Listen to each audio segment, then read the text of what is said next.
Halo saudari-saudara yang dikasihi oleh Tuhan. Terus kita rayakan anugerah kehidupan. Tuhan memberkati Anda semua, amin.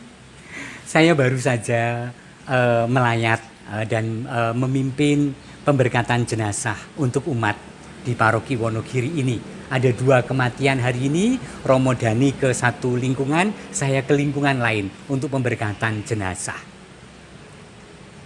Satu lagi yang membuat saya sedikit syok.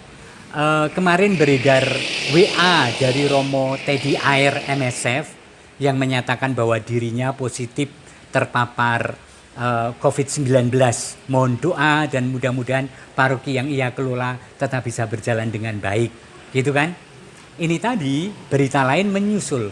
RIP, Rest in Peace, Romo Teddy Air. Ya, saya sedih. Kita semua sedih. Seorang imam dipanggil Tuhan dari pelayanan di dunia, tetapi kita percaya Tuhan telah memilihkan yang terbaik bagi siapapun. Amin. Saudari-saudara yang dikasihi Tuhan, rasanya hari-hari ini, bulan-bulan ini, kematian itu begitu dekat dengan kita karena pandemi yang belum menunjukkan surutnya. Tidak pernah kurvanya itu begini, enggak, tetapi naik terus. Maka tetap waspada, tetap jaga diri, jangan gengsi. Jangan takut menyinggung perasaan orang lain demi kesehatan kita dan demi perlindungan kepada orang lain. Kalau tertular dari kita yang mungkin OTG.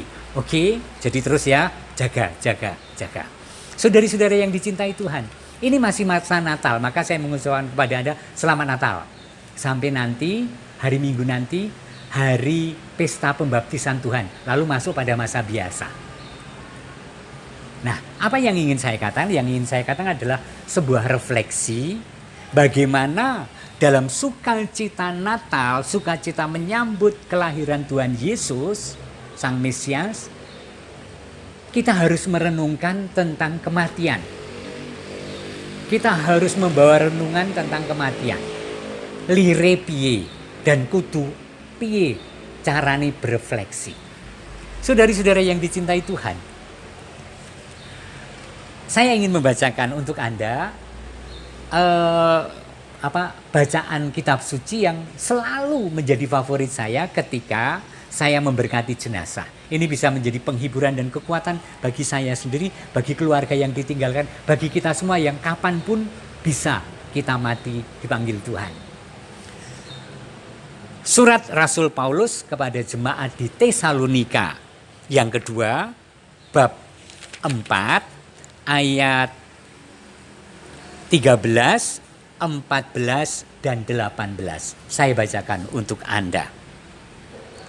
Selanjutnya kami tidak mau, saudara-saudara, bahwa kamu tidak mengetahui tentang mereka yang meninggal, supaya kamu jangan berduka cita seperti orang-orang lain yang tidak mempunyai pengharapan. Karena jikalau kita percaya bahwa Yesus telah mati dan telah bangkit, maka kita percaya juga bahwa mereka yang telah meninggal dalam Yesus akan dikumpulkan Allah bersama-sama dengan Dia. Karena itu, hiburkanlah seorang akan yang lain dengan perkataan-perkataan ini. Demikianlah firman Tuhan. Saudari-saudara yang dicintai Tuhan, sementara merayakan Natal, kita harus merenungkan dan merefleksikan kematian. Bagaimana itu ditempatkan? Saya ingin mengatakan dengan pasti begini, 2 hal.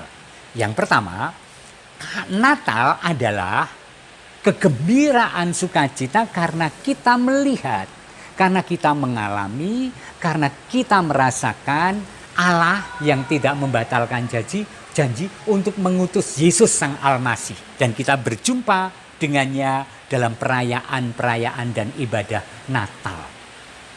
Allah Sang Juru Selamat yang menebus dunia lahir untuk kita. Sukacita, kemeriahan, dan seringkali sedemikian meriah sampai kita lupa intinya, yaitu tadi. Sukacita karena berjumpa dengan Sang Mesias. Tetapi Natal sebenarnya juga memberi pesan kepada setiap pribadi bahwa kita itu masih terus merindukan kapan kita berjumpa dengan Sang Mesias secara real sungguh-sungguh. Kapan kita berjumpa dan diselamatkan oleh Tuhan melalui sosok Mesias ini, Sang Juru Wilujeng, Sang Juru Selamat, Sang Ratu Adil dalam tanda kutip.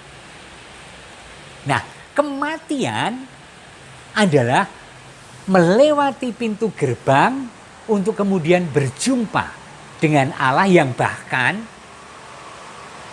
tidak tanpa rencana, yang bahkan mengundang seseorang untuk mengalami keselamatan kekal. Ini poinnya. Jadi, kematian adalah Mesias yang datang dan menjemput, tetapi tidak dengan pengadilan, tetapi dengan belas kasih Allah.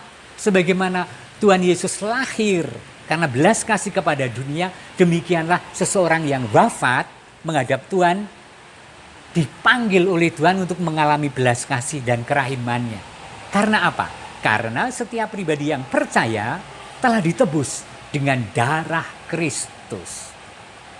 Maka Romo Teddy, Pak Agustinus Sri Santoso yang tadi saya upacarakan, dan siapapun saudari-saudara kita yang kita kenang saat-saat ini, maaf saya juga terakhir-terakhir ini banyak diminta untuk mendoakan secara virtual, mendoakan melalui streaming, ekaristi streaming untuk mereka keluarga-keluarga yang ingin mengenangkan seseorang yang dicintai, yang dipanggil Tuhan.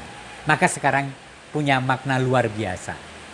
Wafat dipanggil Tuhan pada masa Natal adalah diperjumpakan dengan Tuhan yang sangat merindukan dan diberi belas kasih, sehingga bersatu dengan Tuhan dan menjadi pendoa bagi kita. Amin. Terus kita mendoakan mereka yang sudah dipanggil Tuhan dalam kenangan kita, tetapi juga kita boleh memohon supaya didoakan untuk kita yang masih bersiarah di dunia ini, terutama untuk kesehatan yang baik, untuk kegembiraan hidup, untuk keselamatan, dan untuk bahkan rezeki sehari-hari. Amin. Tuhan memberkati Anda dan keluarga, Bapa dan Putra dan Roh Kudus. Selamat Natal, selamat Tahun Baru.